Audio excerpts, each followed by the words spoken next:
what everybody to do is to do what we've been doing before and welcome your next extraordinary, fantastic Tracy King!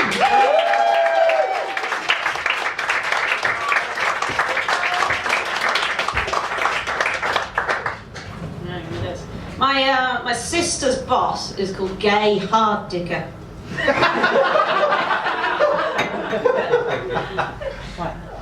So everybody else on the bill is a comedian, a professional comedian. I make cartoons for a living, so I feel a little bit at a disadvantage. So lower your expectations accordingly, and you may be pleasantly surprised.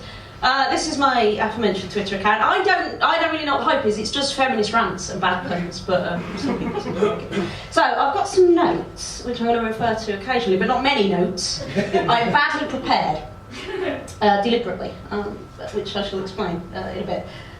So I don't know much history because I didn't really go to school very much. So I thought the way to get around that is to talk a little bit about my person and then mostly about myself. So if you'll just go on with that, that's me.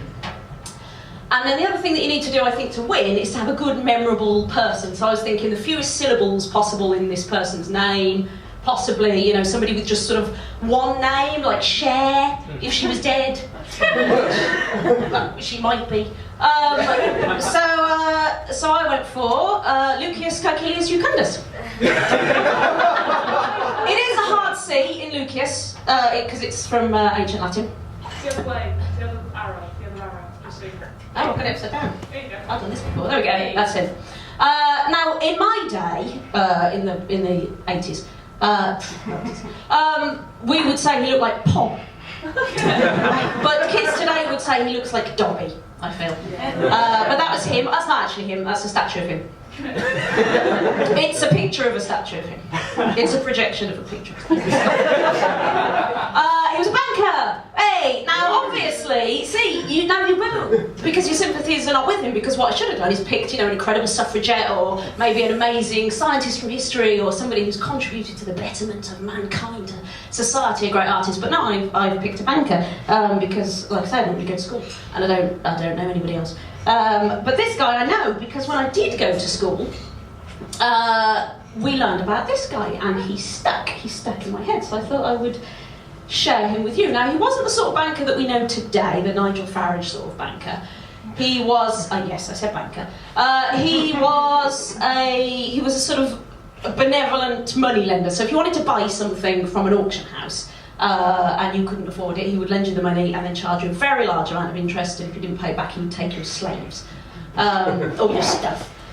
Sometimes the stuff that you were buying was slaves. But he also had shops and a massive house. My sympathies, I know, aren't with him, neither are yours, but they will be, trust me. Okay, so we've been Pompeii. You've heard of Pompeii. There's a new film with that guy off Game of Thrones. In the posters, he's got an afro. Have you seen the posters? Look it up, he's got an afro. It's amazing. Pompeii, afro town. Pompeii was a small town at the foot of a volcano, which is a very stupid place to build a small town, about 10,000 people. Around 20 AD. Now, we know so much about Pompeii because of Lucius Caecilius Jucundus, because he had a massive house. A particularly beautiful house in, I don't know how to pronounce this, but I'm going to call it Stabby Street. Which, again, you can build your town at the foot of a volcano, that's absolutely fine, you know, I think you're probably a bit at risk there. But if you will go and live on Stabby Street, something's probably going to happen. And something indeed did happen. All of Stabby Street in Pompeii got covered in lava by Vesuvius in 69 AD. However, Lucius Caecilius Jucundus, and I'm not going to tire of saying all three names, he died before that. He died in an earthquake, and it may be the earthquake that caused Vesuvius to erupt a couple of years later, but he was, and this becomes relevant later, already dead when Vesuvius erupted. I don't know why I capitalised Vesuvius there, other than I like the way it looks. A bit rude. But, exclamation mark, exclamation mark. The remains of his big, massive house, bought with the proceeds of other people's misery, have been one of the most important for helping us understand life in Roman times. So he actually did something really brilliant by having a great big, massive house. Because almost all of what we know about life in society, certainly for the upper classes in those days, it came from Lucius Caecilius Jucundus' house. There's a picture of it. We know a lot about floors, We know a lot about kitchens, pots and pans, that sort of stuff. But if you like your ancient history, which I very much do, then that stuff's quite important. And one of the reasons we know so much, not just from the architecture, is because he left a strong box, which didn't get destroyed, full of receipts.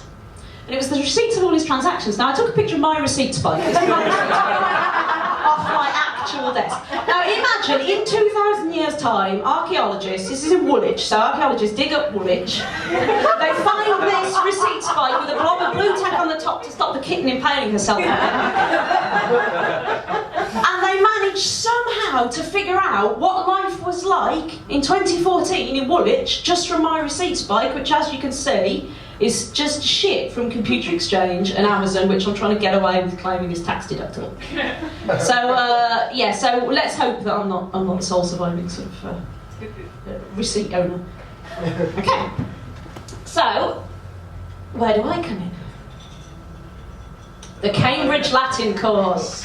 See now, Dickon, is it? Yeah. Dickon, in the white suit, has done the Cambridge Latin course, as have I, Dickon. However, unlike you, I grew up in a council estate in Birmingham.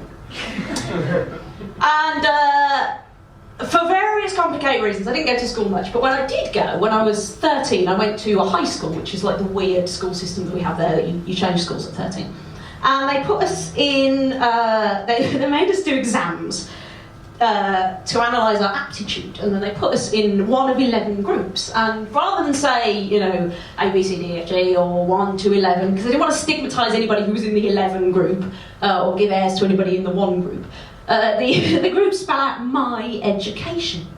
And if you were in M, you were clever, and if you were in N, you would, you know, basically, you didn't function. So it had the same effect that you would be horribly stigmatised. There were only 2 kids in N, which was terrible, but also phonetically very similar to M. So there was a lot of scope for accidentally calling yourself one of the N group, when in fact you were one of the M group. I was, of course, one of the M group. That's M for my education. And what we did that nobody else did was Latin. Which sounds like an odd choice, but the reason that we did Latin was because it's the foundation for an awful lot of educational or academic sort of subjects like medicine and history and law and those sort of things. So they just assumed that we'd go on to not make cartoons for a bit. Sorry. So the Cambridge Latin course, I've got a copy here. You must have a look at this afterwards because it's very funny, I promise you, which we'll get to in a moment because I've got some pictures from it. So it sold over 3.5 million copies. It's the most successful Latin course in the UK. Who cares, I hear you thinking? Why? Why Latin? You don't even sound like you know. I don't know any Latin. I did a year of this at school and that was it, but still, I've never forgotten it. It gives you an excellent grounding for other languages, so anybody who studies contemporary languages, if you know Latin, it's estimated that you will have to do about 50% less work studying other languages, so that's great. I don't know any other languages. It's a brilliant introduction to legal, medical, horticultural and other science terms. I know very little of all of those things also, nonetheless. If you want to be a lawyer or a doctor or Alan Titchmarsh, then a bit of Latin is handy for that. It's an entry to the classics, which I do know a little bit about because I've read some stuff. And it inspires an enduring love of history and literature, which I think everybody here can get on board with, because that's sort of the point of this Zedlis Deadless thing. So that's a bit of a love letter to Latin there. And here is Lucisco Achilles Jucundus. Now, in this book, because this was made in 1970, this book, and that was before anybody had learned to draw. So the illustrations in this book look like this. This is him. His face isn't melting. He's actually got moles or something, or ash on his face. But that is how they chose to portray Lucisco Achilles Jucundus. And this is his son, Quintus. And you can see here that because TV wasn't invented then, people just had to sit and watch fruit. So that's what that says. Teenager Quintus is watching TV. That's what that says. And they had a slave in their house. This is him. Grumio. And what's happened here is, if we can go back, Quintus has gone on board with this route now. Grumio, change the channel. Here it comes. He's anxious because he doesn't want to fuck up, because, you know, people are on channel. Here he is again, with a big magnifying glass. Grumio has a big cock, it says there. And here he is again with a big spoon. So that's Grumio. Look at him. I should have just done all of this. Forget the waffles.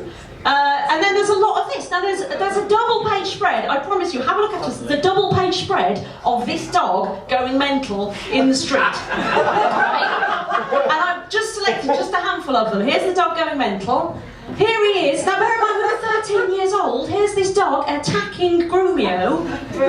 You know, probably been set upon for changing the channel wrong. Here he is attacking Quintus. Here he is.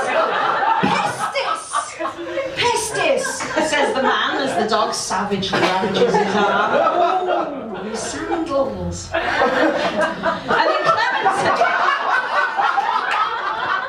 fist him in the face. Which is the best way to deal with rabid dog attack. Look at his face, look at his face. It's amazing, but it's all fun. That'll show you. Off he goes. Look, there he goes. And it says there that they're going to the laundromat. So that's the Cambridge Latin course. That's about as much as I got out of it, but I still love it. And then this.